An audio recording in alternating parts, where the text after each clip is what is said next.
ام یقولون افترا.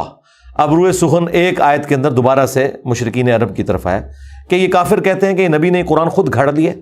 قل ان افتریتہ فعلی اجرامی. اے نبی فرماؤ کہ اگر یہ قرآن میں نے خود گھڑا ہے نا تو اس جرم کا وبال بھی مجھ پہ ہی ہوگا. وَأَنَا بَرِيءٌ مِّمَّا تُجْرِمُونَ. اور میں بری الذمہ ہوں ان گناہوں سے جو تم کر رہے ہو.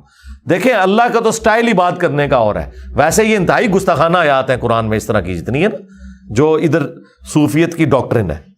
اب مجھے بتائیں یہ جواب ہونا چاہیے تھا کہ اے نبی تم فرماؤ کہ اگر میں نے اللہ پہ جھوٹ باندھا ہے تو اس جرم کا وبال بھی مجھ پہ ہی ہوگا. وہ کہیں گے توبہ توبہ کر یار, مطلب نبی کس طرح کہہ سکتا ہے کہ میں جھوٹ بنے ہے. بھائی سمجھانے کے لیے ہر لیول پہ اترنا پڑتا ہے. لوگ کہتے ہیں نا باتیں کہاں سے آ جاتی ہیں, جب گمراہیاں آتی ہیں نا تو باتیں آتی ہیں. جب تم کہو گے نا کہ بابے نے سمندر روکا ہوا ہے تو اللہ تعالیٰ اپنے کسی بندے کے دماغ میں ڈالے گا کہ کوئی بڑے سے بڑا انسان ہو اپنا پیشاب بھی نہیں روک سکتا, کیونکہ یہ سمندر روکنے والی بات جب آئے گی تو یہ بات آئے گی. حضرت ابوبکر صدیق کے دماغ میں یہ بات کہاں سے آئی؟ قرآن و حدیث میں تو کہیں نہیں لکھی تھی کہ جو محمد کی عبادت کرتا تھا جان لے محمد مر چکے. قرآن میں تو نہیں لکھا ہوا تھا یہ, اور نہ کسی صحابی نے حضور کی عبادت کی تھی. یہ اللہ نے ان کے دماغ میں ڈالا کہ یہ کیا ہے. اس کی وجہ یہ ہے کہ جیزس کرائسٹ کو لوگوں نے خدا بنایا, کہیں محمد رسول اللہ دوسرے جیزس کرائسٹ نہ بن جائے. حضور کی بات یقیناً انہیں یاد آئی ہوگی کہ دیکھنا میری شان بلند نہ کرنا, جس طرح عیسیٰ ابن مریم کو لوگوں نے بڑھا دیا تھا, میں اللہ کا بندہ اور اس کا رسول ہوں. اسی کو ایلبریٹ کر دیا حضرت ابوبکر صدیق نے انتہائی گستاخانہ خطبے میں, انورٹڈ کاماز کے اندر ان کی نظر میں. ہمارے استاد مولانا ساق صاحب کہتے تھے نا, او پائی جدو توحید بیان کریں گے تو آٹومیٹیکلی گستاخی ہو جائے گی. کیوں؟ تم نے توحید کو گستاخی سمجھا ہوا ہے, تمہاری نظر میں تو آٹومیٹیکلی گستاخی ہو جائے گی نا. تو یہ گستاخی تو ہونی ہے, کیونکہ توحید کا تو مطلب ہی ہے کہ اختیار اللہ کے پاس ہے, مخلوق کچھ نہیں کر سکتی. پھر عجیب و غریب نا انہوں نے نا وہ مت اور عجیب و غریب واقعات مشہور کیے ہیں لوگوں کے جذبات کے ساتھ کھیلنے کے لیے. اور جی ایک بار وابی دا تے سنی دا مناظرہ ہو گیا, حضور دی ذات ہوتے وابی پوری رات جو ہے وہ ایسی آیتیں ڈھونڈتا رہا جس میں حضور کی تنقیص تھی, اور جو سنی جو ہے وہ نبی الاسلام کی شان ڈھونڈتا رہا. تو صبح جناب مناظرے میں جب دونوں اکٹھے ہوئے انہیں پوچھا ہاں تو راتی کے کردہ رہے؟ سرکار میرے سامنے گلا کرو میں تھن پنا تھوڑے بابیاں دا بابا آ گیا دنیا تے ہن. ٹھیک ہے, میں انہوں دساں کہ میں ابوبکر صدیق دا خطبہ ڈھونڈتا رہا تے منوں پتہ لگے کہ میں ابوبکر آر نبی نو مننا وا یا ابو جہل آر مننا. تو دس ابو جہل تو کینوں ڈھونڈتا رہا قرآن چکے کٹدا رہا, اور نبی کی شانیں جو تم قرآن سے نکال رہے ہو ان شانوں سے کس کو انکار ہے؟ کیا نبی کی شان کا مطلب یہ ہے کہ نبی خدا کا بیٹا بن جائے گا؟ عیسیٰ ابن مریم جیسی شان قرآن میں کسی کی نہیں آئی ہے, کسی پیغمبر کی نہیں. لیکن اللہ نے کہا کہ اگر اللہ ارادہ کرے عیسیٰ کو, ان کی ماں کو, سب کو ہلاک کر دے, اللہ کا کوئی کیا بگاڑ لے گا؟ عیسیٰ اور ان کی ماں روٹی کھانے کے محتاج تھے, وہ نہ تو کسی کے نفع کے مالک تھے نہ کسی کے نقصان کے. یہ اس شخص کے بارے میں آ رہا ہے جس کو کہا اللہ نے وجیہن فی الدنیا والآخرہ ومن المقربین, اور معجزات ایسے جو کسی پیغمبر کو نہیں دیے گئے. مردوں کو زندہ کرنا اللہ کے اذن سے, مٹی کی مورت بنا کے پھونک مارنا اور اس کا پرندہ بن جانا, یہ معجزہ کسی پیغمبر کو نہیں دیا گیا, کسی پیغمبر کو. لیکن سینٹرڈ کر کے انہی کو اللہ تعالیٰ نے سامنے رکھا کہ یہ فرق ہے بھائی انبیاء میں اور خدا میں. پھر اسی طریقے سے چیزیں بیان ہوتی ہیں. وہ جی پھر مناظرے سے پہلے جب پوچھا تو وابی نے کہا ہاں جی میں تو یہی آیتاں لبدا رہا. تو انہوں نے کہا بس دیکھ لے کون نبی دی شان ڈھونڈتا ہے تو کون تنقیص ڈھونڈتا ہے. اگر کسی کا یہ عقیدہ ہے کہ توحید بیان کرنے سے نبی کی تنقیص ہوتی ہے تو یہ بلیم وہ کسے دے رہا ہے؟ اللہ کو. انہوں نے انبیاء کو منی گاڈ مانا ہوا ہے اور اولیاء کو منی رسول مانا ہوا ہے. یہ میرا ایک جملہ ہزاروں کتابوں پہ بھاری ہے. یعنی آپ ہزاروں گمراہیاں ایک کتاب میں جمع کریں نا اور آپ اس کی وجہ پوچھیں نا تو یہ ہے کہ یہ نبیوں کو منی گاڈ مانتے ہیں اور اولیاء کو منی رسول مانتے ہیں. بس یہ وہ فرق ماننے کے لیے تیار ہی نہیں ہے چونکہ قرآن تو پڑھا ہی نہیں ہے. اب ان ساری باتوں کے ہوتے ہوئے مجھے تو صبح شام ان کے اوپر قنوت نازلہ پڑھنی چاہیے, لیکن میں سمپل کہتا ہوں کہ مرنے سے پہلے اے مسلمان کر لے اس پہ غور, کتابوں کا خدا اور ہے بابوں کا خدا اور کتابوں کے خدا اور بابوں کے خدا میں یہ فرق ہے کہ جو بابوں کا خدا ہے نا، بس وہ خدا بڑا بھائی اور نبی چھوٹا بھائی، بس اتنا فرق ہے. لیکن کتابوں کا خدا یہ کہتا ہے کہ خدا خدا ہے، مخلوق مخلوق ہے. لیکن یہ باتیں اب کون کرے؟ یہ جب باتیں آپ نہیں کریں گے دماغ کوئی نہیں کھلیں گے. توحید تو اتنے عرصے سے بیان ہو رہی تھی، لیکن توحید کا مطلب توہین رسالت لیا جاتا تھا. ہم نے توحید بیان کی ہے نا، آئے نا کوئی سامنے. میرے پاس تو سیدھا بھائی چھوڑ دو، تم شان رسالت کی بات چشتی رسول اللہ اشرف تھانوی رسول اللہ پارٹی کیسے کر سکتی ہے؟ کبھی نہیں کر سکتی. تمہارے بزرگوں نے اپنے ناموں کے کلمے پڑھائے، تمہیں کوئی حق ہی نہیں پہنچتا. تم تو نبی کا دفاع کر ہی نہیں سکتے. نبی کا دفاع کا حق تمہارے پاس سے نہیں ہے، اس کے کاپی رائٹ سب انجینئر صاحب کے پاس ہیں. ہاں، یہ رائٹس ہم آپ کو نہیں دیں گے. توحید بھی یہاں سے بیان کریں گے اور رسالت بھی، صحیح جو رسالت کا کانسیپٹ ہے وہ یہیں سے بیان ہوگا. تو اے نبی تم فرماؤ، اگر میں نے اللہ کے اوپر جھوٹ باندھا ہے، قرآن یعنی میں نے خود گھڑ لیا، تو اس جرم کا وبال بھی مجھ پہ ہوگا، اور میں بری ہوں اس جرم سے جو تم کر رہے ہو. اور یہ دوسری بات درست ہے اس حوالے سے کہ میں نے تو کوئی قرآن نہیں گھڑا، لیکن چونکہ تم نے قرآن کا انکار کیا لہذا تم اس جرم کے اندر شریک ہو کہ تم نے وقت کے پیغمبر کا انکار کیا ہے. دیکھیں جی، قرآن حکیم اپنے عقائد اور نظریات کے اندر بالکل ایک ننگی تلوار ہے، زیرو ٹالرنس ہے. اگر کسی شخص کو انبیاء کا سٹیٹس نہیں پتا، انبیاء کرام کی ذمہ داری، ان کے مراتب نہیں پتا، اور وہ اپنے زوم میں انبیاء کرام کے ساتھ چیزیں منسوب کیے ہوئے ہیں، تو عقیدت اور جذبات کی بنیاد کے اوپر ایسے عقائد منسوب کرنا، سب سے پہلے انبیاء کرام اس سے اعلان برات کرتے گے. نبی علیہ السلام تو دنیا میں بتا کے چلے گئے کہ میری شان کو اس طرح بلند نہ کرنا جس طرح لوگوں نے جیزس کرائسٹ کی شان کو بلند کیا تھا. میں اللہ کا بندہ اور اس کا رسول ہوں، مجھے اللہ کا بندہ اور اس کا رسول کہنا. اب یہ کہنے کی ضرورت کیوں پڑی ہے؟ اسی لیے پڑی ہے کہ آپ کو پتا تھا کہ انبیاء کرام کی ہستیاں اللہ تعالیٰ کی سلیکٹڈ ہستیاں ہوتی ہیں جن کو اللہ تعالیٰ معجزات عطا فرماتا ہے، شان عطا فرماتا ہے، اور اسی وجہ سے لوگ ڈیویٹ ہو کے ان کے اندر خدا کو اس حوالے سے ڈھونڈنا شروع کر دیتے ہیں کہ شاید یہ خدا کی شکل میں دنیا میں اتر آئے ہیں. اور آج دیکھ لیں تقریباً 75 کروڑ کے قریب ہیں پروٹیسٹنٹ جو حضرت عیسیٰ کو اللہ مانتے ہیں. 75 کروڑ، جی اتنے بریلوی دیوبندی نہیں ہے دنیا میں جتنے پروٹیسٹنٹ ہیں. اور اللہ کیا کہہ رہا ہے؟ لقد کفر الذین قالوا ان اللہ هو المسیح ابن مریم. بے شک وہ لوگ کفر کر رہے ہیں جو یہ کہہ رہے ہیں کہ اللہ ہی عیسیٰ ابن مریم ہے. قل فمن یملک من اللہ شیئا، اے نبی ان سے فرماؤ کہ اللہ کا کوئی کیا بگاڑ لے گا. ان اراد ان یہلک المسیح، کہ اگر اللہ تعالی ہلاک کر دے مسیح کو اور ان کی ماں کو اور جتنے زمین میں، سارے بزرگ بابے جتنے زمین میں ہیں سب، اگر ان کو اللہ ہلاک کر دے، وصال شریف نہیں، ہلاک، یہ غصے کا اظہار ہے تاکہ فرق پتہ چلے. یعنی اگر آپ یہ دیکھیں یہ ووکیبلری کا جو استعمال ہے یہ اسی لیے تاکہ آپ کے دماغ کھولے جائیں. اور یہ اللہ کہہ سکتا ہے، بندے نہیں کہہ سکتے. سرکار اللہ نے کسے کہا ہے؟ فرشتوں کو کہا یا ہمیں کہا ہے؟ ہمیں کیوں کہا ہے؟ کہ ہم نے اسی طریقے سے آگے بات کرنی ہے. نبی کو کہا گیا قل فمن یملک من اللہ شیئا، اے نبی ان سے کہیں جب کوئی بھی عیسیٰ ابن مریم کے بارے میں یہ بات کرے تو ان سے کہو کہ اللہ کا کوئی کیا بگاڑ لے گا. تو یہ پوری امت کے لیے. اور حضرت ابوبکر صدیق نے تمہارا مسئلہ ہی آسان کر دیا. 8 جگہ حدیث آئی ہے بخاری میں اور 4 جگہ تفصیلی. من کان یعبد محمدا فان محمدا قد مات. دیکھو جو بھی تم میں محمد کی عبادت کرتا تھا جان لے کہ وہ مر چکے. اللہ اکبر.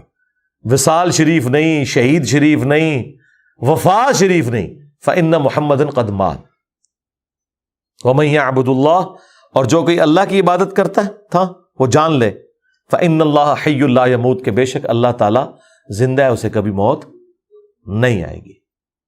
تو یہ بات یاد رکھیں، یہ بڑا سینسٹیو ایشو ہے.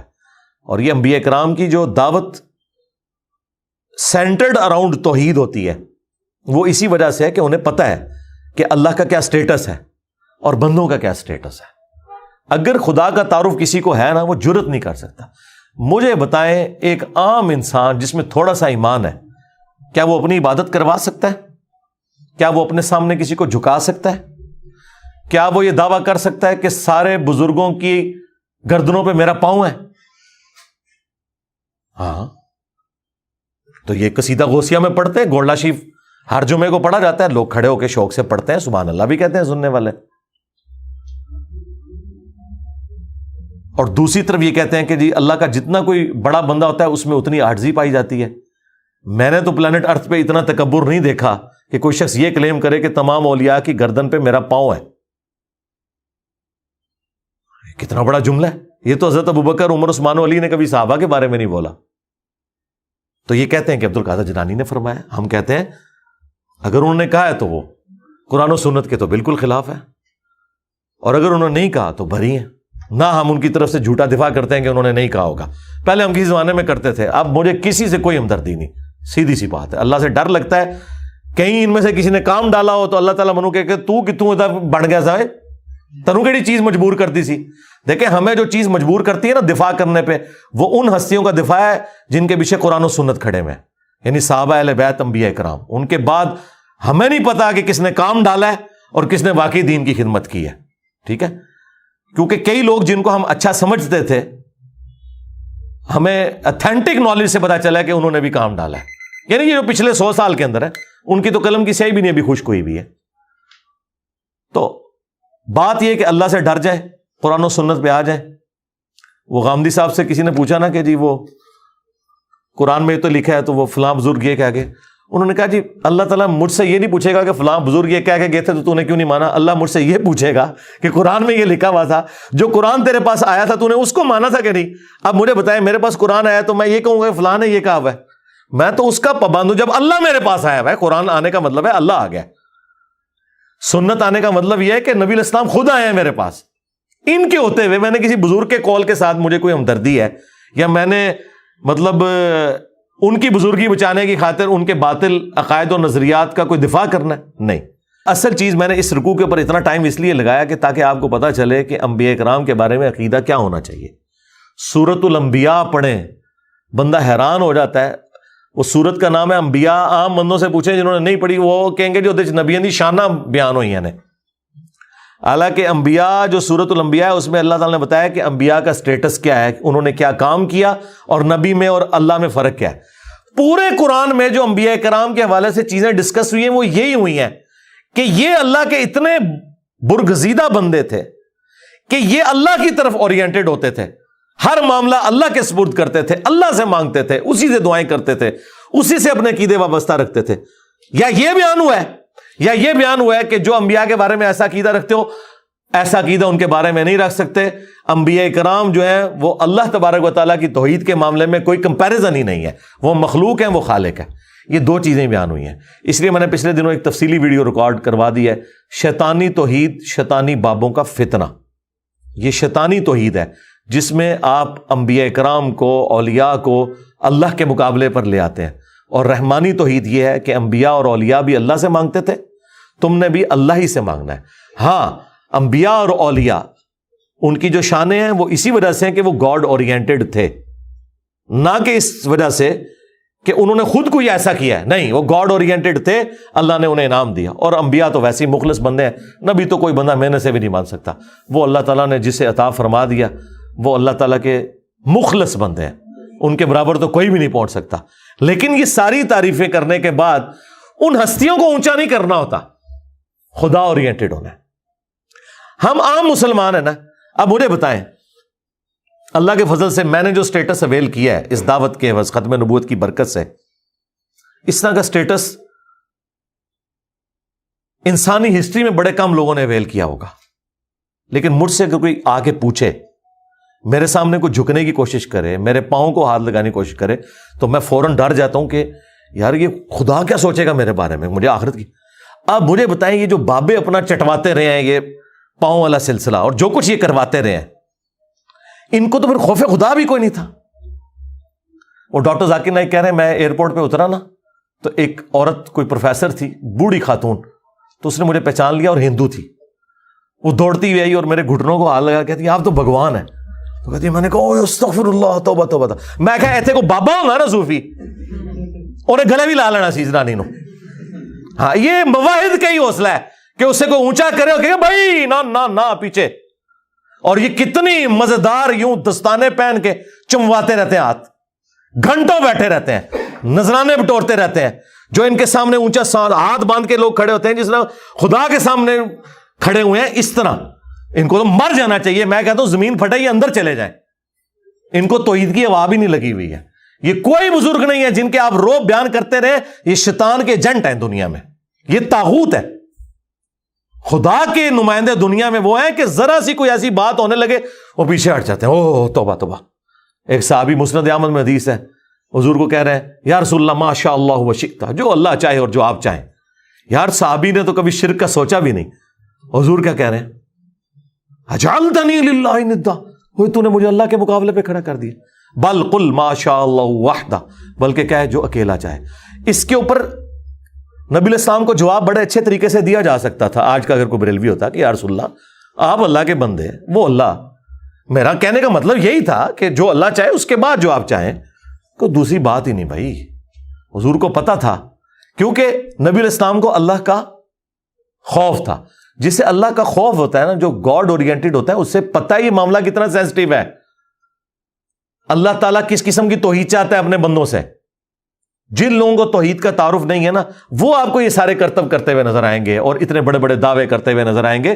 دعویٰ جس نے کر دیا نا کہ میں کر لواں گا, ٹھیک ہے, ہاں یہ آپ دعویٰ کر سکتے ہیں کہ انشاءاللہ میری اتنی پریکٹس ہے کہ میں سینچری مار لوں گا, یہ آپ کر سکتے ہیں.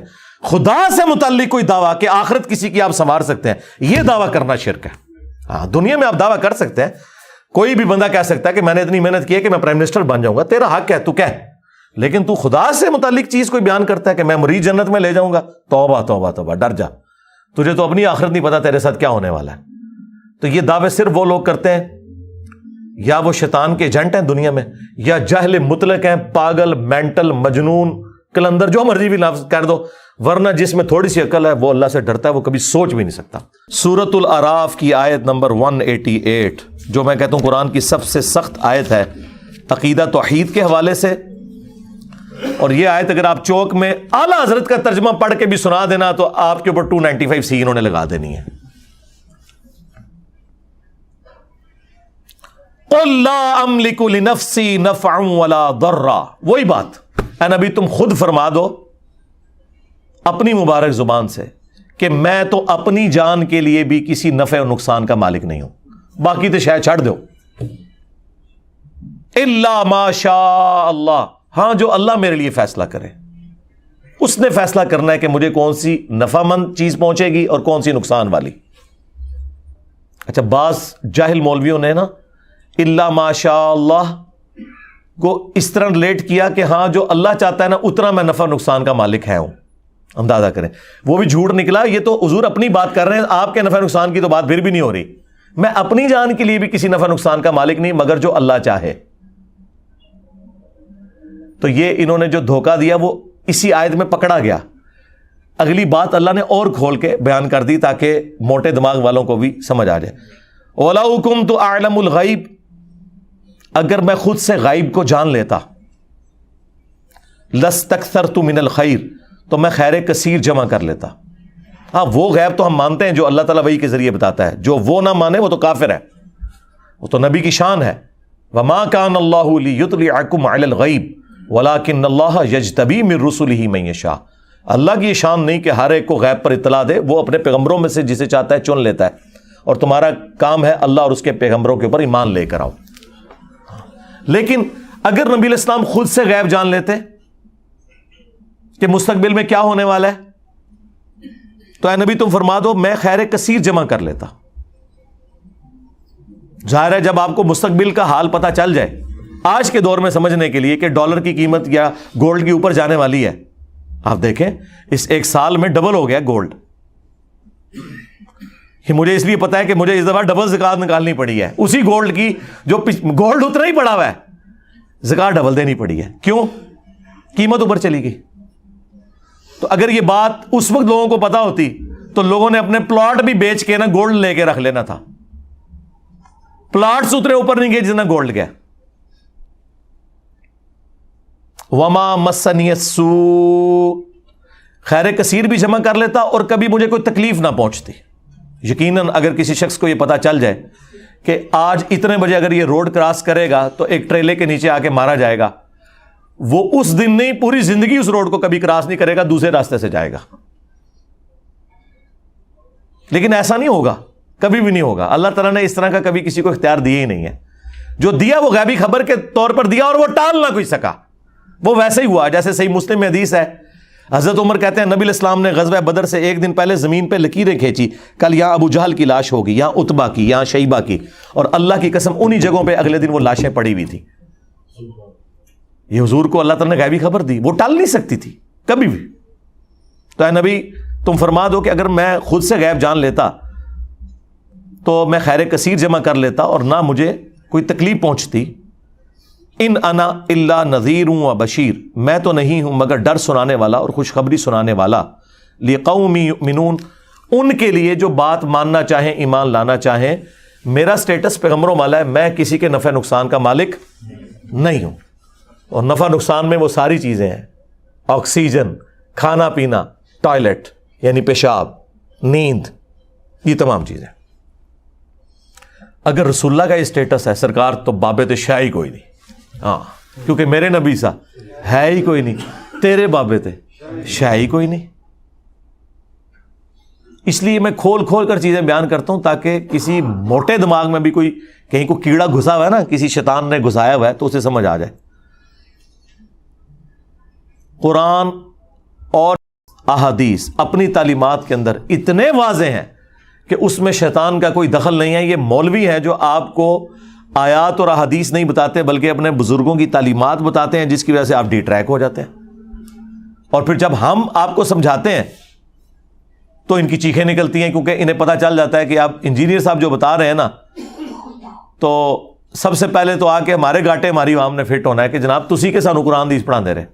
حضور کے لیے سب سے سینسٹیو ایشو ہے ہی توحید تھا، اس لیے آپ نے آخری وقت کے اندر توحید کے اوپر ہی بات کی ہے.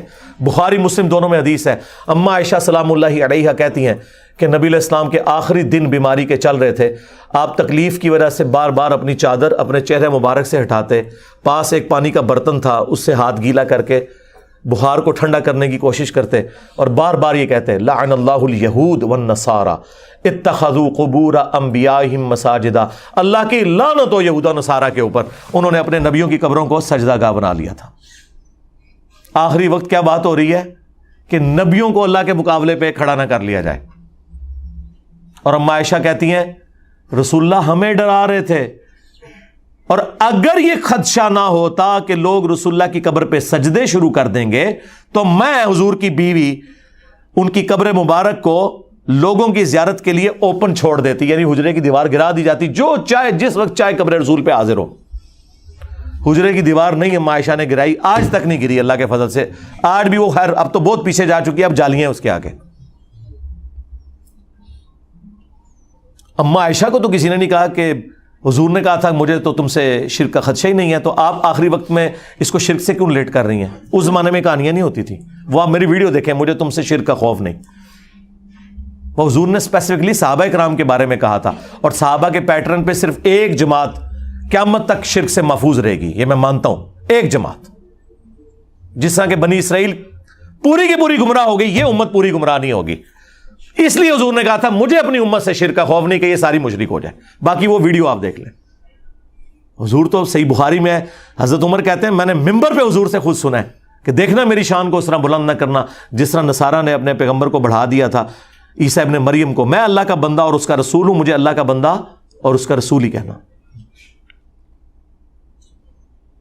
اور پھر ایک اور حدیث بخاری مسلم دونوں میں، حضور کے بیماری کے دن آخری چل رہے ہیں، حضور کی 3 بیویاں حضور کے پاس بیٹھی ہوئی ہیں. ظاہر ہے سب سے ایک کلوز رشتہ اس حوالے سے. اور پھر یہ بھی آزمائش کہ وہ حضور کی وفات کے بعد کوئی اور خامن بھی چوز نہیں کر سکتی. یہ کتنی بڑی آزمائش ہے. مرتبہ امہات المومنین کو ویسے نہیں مل گیا. آپ سیدہ عائشہ کی تکلیف کا اندازہ کر سکتے ہیں کہ ایک 18 سال کی بچی جس نے حضور کے بعد 47 سال زندہ رہنا ہے، اس کو اللہ نے ایک بچہ بھی نہیں دیا کہ اس کے سارے زندگی گزار لے. اکیلا وہ 47 سال کا سفر انہوں نے اس حجرے میں کیا ہے. اس تکلیف کا کوئی اندازہ لگا سکتا ہے؟ اہم ہی نہیں اتنا بڑا مرتبہ. عمار ابن یاسر جو ہے وہ کوفے کے ممبر پہ کہہ رہے کہ لوگوں، عائشہ دنیا اور آخرت میں تمہارے نبی کی بیوی ہیں. مرتبہ نہیں کم ہو سکتا، اگرچہ انہوں نے خلیفہ وقت کے خلاف خروج کیا، مرتبہ نہیں کم ہوا، لیکن اللہ تمہیں آزما رہا ہے کہ عائشہ کی اطاعت کرتے ہو یا اللہ کی اطاعت کرتے ہو حضرت علی کا ساتھ دے کر، کیونکہ وہ اولی الامر منکم وہ ہیں. لیکن عمار ابن یاسر نے اما عائشہ کا مرتبہ نہیں کم کیا کہ ان کی اس غلطی سے ان کی زندگی کو 0 سے ملٹیپلائی کر دے. کہا دنیا اور آخرت میں تمہارے نبی کی زوجہ ہیں. یہ ایک آزمائش ہے کہ تم نے اللہ کی اطاعت کرنی ہے یا عائشہ کی اطاعت کرنی ہے. اس لیے میں کہتا ہوں میں عمار ابن یاسر والا شیعہ ہوں، میں رافضی والا شیعہ نہیں ہوں. مرتبہ کم نہیں ہوگا، ہاں اختلاف رائے اپنی جگہ رہے گا. تو اما عائشہ اس حجرے میں رہی 47 سال تک. تو اما عائشہ بیٹھی ہوئی ہیں، سیدہ ام سلمہ بیٹھی ہوئی ہیں اور ام حبیبہ بیٹھی ہوئی ہیں. 3 بیویاں حضور کی، اور ان میں سے یہ تو سینئر بیویاں ہیں، اسلام میں بھی سینئر ہیں. انہوں نے ہجرت مدینہ سے پہلے ہجرت حبشہ بھی کی ہوئی ہے. تو وہ ہجرت حبشہ کا ذکر کرتے ہوئے کہتی ہیں ام حبیبہ اور ام سلمہ کہ یاد ہے کہ جب ہم وہاں سے گزرے تھے ہم نے ایک ماریا نام کا گرجا دیکھا تھا جس میں کچھ قبریں بھی تھیں اور تصویریں بھی لٹکی ہوئی تھی. حضور نے بس یہ بات سنی، آپ تکلیف کے عالم میں اٹھ کے بیٹھ گئے. توحید is the most sensitive issue in the sight of اللہ اینڈ ہز بیلوڈ پروفٹ صلی اللہ علیہ وآلہ وسلم. کہا یہی تو ان میں خرابی تھی، جب ان کا کوئی نیک بندہ یا پیغمبر فوت ہو جاتا تھا اس کی قبر کے اوپر سجدے شروع کر دیتے تھے، تصویریں لٹکا لیتے تھے. قیامت کے دن یہ بدترین مخلوق بنا کر اٹھائے جائیں گے. اللہ اکبر.